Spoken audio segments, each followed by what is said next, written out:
The value that I bring to BSI, I think, first of all, is clearly from the experience that I had with my own son. But more importantly, I had spent about 12 years up to that point with my son coaching. I was always a manager of his club teams.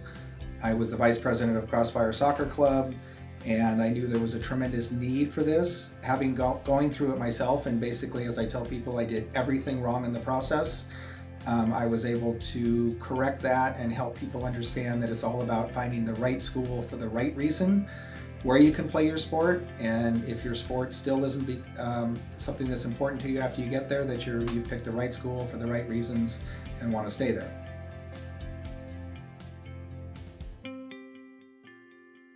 One of the common questions that we get asked when we do information sessions, individual meetings, is why is my kid not being recruited? Well, the answer is really simple. If you don't do the work in this process, you're not going to probably get recruited.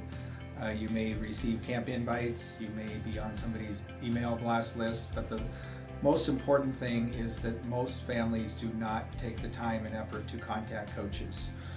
Contacting coaches with a proper email, not just a "Dear Coach, I'm interested in your school," starts the process of the coach understanding that they are interested. College coaches today in most sports will tell you that character is the single most important thing that they're looking for in a student athlete. Obviously, character and being organized and understanding what you're looking for and being able to talk to a college coach goes a long ways in this process.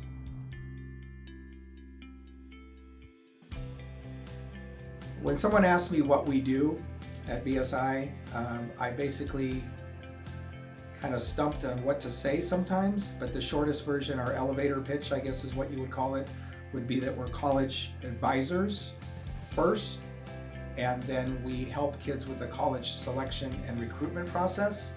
What we are not is a recruiting company. There are many services out there that you can purchase their time, and essentially what they will do is they will come up with a list of schools based on athletics, not athleticism, not grades and test scores.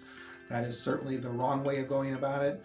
On the other end, private school or high school college advisors, or college counselors, I should say, are going to go through more of a statistical information about how you get into a school, what the percentages are, what the costs are.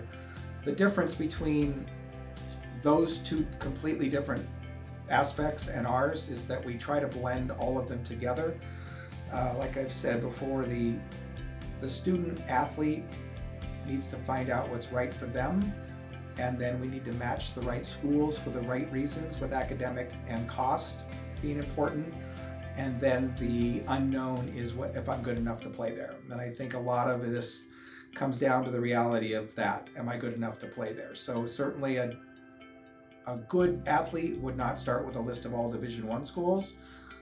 Division I is, I'm not going to say overrated, but I think people don't understand how many players don't play at that level, where we have never had a Division III athlete transfer or quit playing their sport while they're at a school.